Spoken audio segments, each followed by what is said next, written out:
people of God, I welcome you all to the very first episode of Behind the Scenes. So, what is behind the scenes? Behind the scenes is basically bringing out testimonies that you may not know, that I know. Maybe even if you know, you can let me know. So, there are a lot of no's coming up. So, it's basically testimonies which I'll be sharing with you. A testimony behind something. For example, a testimony behind the song, a testimony behind hospital, a testimony behind a building. So there are many stories that are hidden behind something. I take this opportunity through behind the scenes to share the things that I know to you people. Of course, many may know, but this is for people who may not know, or maybe for people who wants to know more with facts. In this very first episode, we are going to look into the family of Scudders. Yes, Scudders. Who are Scudders? Scudders are basically people or a line of family that have dedicated their life for the love of God and to show the love of God through the services that they do, and notably medical mission. And they are the first missionaries and first set of people who started medical mission in India. So what is medical mission? Medical mission is basically showing the love of God through medical treatments, through by treating people and by serving people in terms of medicine. That is basically medical mission. Okay, let me start right away. So it all started with John Scudder Sr, who first stepped into Ceylon, which is Sri Lanka, and started schools and dispensaries and churches there, and he started medical mission. Then he came to India, and the place he came is Madras, which is current Chennai, and he's the first person who triggered medical mission in India. He's the very first person to start this. After a few years of medical mission, he died at 1855. And then the medical mission did not stop there. Then down is Silas Scudder, who is the second generation of Scudder, like after John Scudder Sr, came to Arcot, so which is now situated in the district of Ranipet, and started a small dispensary. Their dispensary is nothing but, you can say, the present day medical shop and places where medicine is being supplied. The quality of the treatments that the Scudders gave was so good that the government during that time actually transferred all its resources to down as Silas Scudder to take care of all this medical work, and it was of so much quality. Then this dispensary and the clinics were taken over by John Scudder Jr, who is a son of John Scudder Sr. You can say that it is the current Scudder Memorial Hospital, which is located in Ranipet, where I hail from, and I'm proud of it. Yeah. Okay, moving on. It just started developing. Then comes this notable character named Ida Scudder. Ida Sophia Scudder, to be precise. Growing up as a child in India, Ida witnessed famine, poverty and disease. And then she was invited to study at US for a seminary. Study of seminary is nothing but the study which we will have to take over in order to become a priest.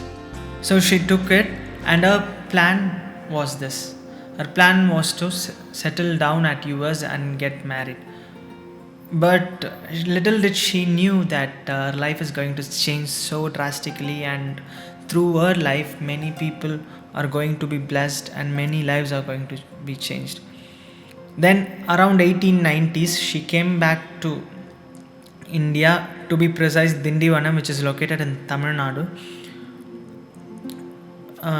to help her father and mother in their medical mission. And there was this incident that happened to her. It was a night. She was just sitting in a bungalow. It was this night that changed Ida's life drastically. And there was a knock at the door, and when she went and opened the door, she saw a man in panic. He was requesting help for her daughter who was undergoing childbirth. Unfortunately, Ida was not a physician then. She had to turn it down, but she told the man that her father could help, but the man turned it down. You know how our orthodox customs were during those times. Even in recent days, there are many orthodox customs which are not good to practice, but is being practiced, and it's one such scenario. Like people are not males are not allowed in childbirth. So this man from a particular community turned the help down, and she had to close the door, and she came back and said, yeah, there was another no. Yeah, I know you people are skeptical.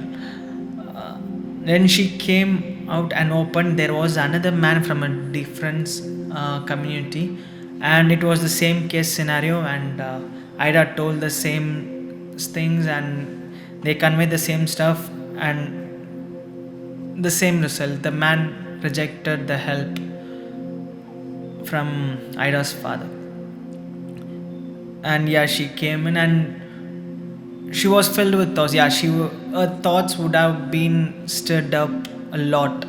Like she might have been confused, she might have doubts, or she might be like she might be devastated at the fact that she couldn't do anything to help this young woman. And there was another knock, and it was another man from a different community with the same scenario, and she had to turn. It's not that she turned the help down, it's that the people who requested for help turned it down because of their orthodox custom. After this, Ida got so devastated. Yes, you people might be thinking, how come there are three incidents, Finny? What is the probability of this happening in the same night? How is this possible? Is what you are thinking. Yeah, but this incident is what changed Ida. So what happened was, she came to know that all these three young women died because no one was there to help, and there were no female physicians and no one that could help in their childbirth. And many a times we have our own plans, and we tend to just move towards it. Here God spoke to Ida very clearly, and Ida clearly saw a vision. She decided to go back to US and study to become a physician and come back to India and to serve people. Ida literally accepted God's steps. Like she just committed her ways to God.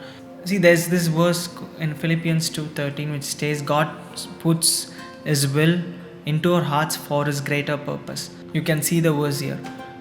And that is what happened to Ida. And she went back to US. She was amongst the first batch of women that studied physicians in Cornell College in New York. She graduated from there. Even in Western countries, it was not easy for a woman to become a physician. Yet, Ida became one. Immediately after that, she came back to India in the early 20th century. Precisely put 1902. And the place she came as well. Also, while coming back from US, she got $10,000 from Mr. Skell, who's a famous banker there at US, and he had donated this money for the service of the people to Ida in remembrance of his wife who has passed away. Her name is Mary Tabor Skell. With that money, she came to India and built dispensaries and clinics and started her medical mission here. There are 5,000 patients in just 2 years. She treated 5,000 patients in just 2 years, just one woman. It's not an easy thing. Like, it's easy for me to save 5,000 patients in 2 years, but it's not an easy thing to do for just one woman. Being unable to reach the people in the remote areas, she also started mobile clinics through Jatkas, to put it in a different perspective, bullock carts, where she goes to places and treats. Of course, this became a huge and hectic task for her. So what she decided to train women to help her. So she started a school, she started a college to train women to help her out. But In those days, it's not easy for a woman to be allowed to study. This male society during that time was so skeptical that they mocked Ida for what she is trying to do. What was she trying? She was trying to educate women to help her out in her medical mission and also to educate them. Hi all, thanks for watching till now. The continuation of this episode will be released as part 2 very soon. So stay tuned. Here I am concluding this episode. I'm so glad that you listened patiently to every words that I spoke. I request all of you to like, share, comment and subscribe. Let this reach to many people, many who doesn't know about this. And this is Finny signing off. Peace out.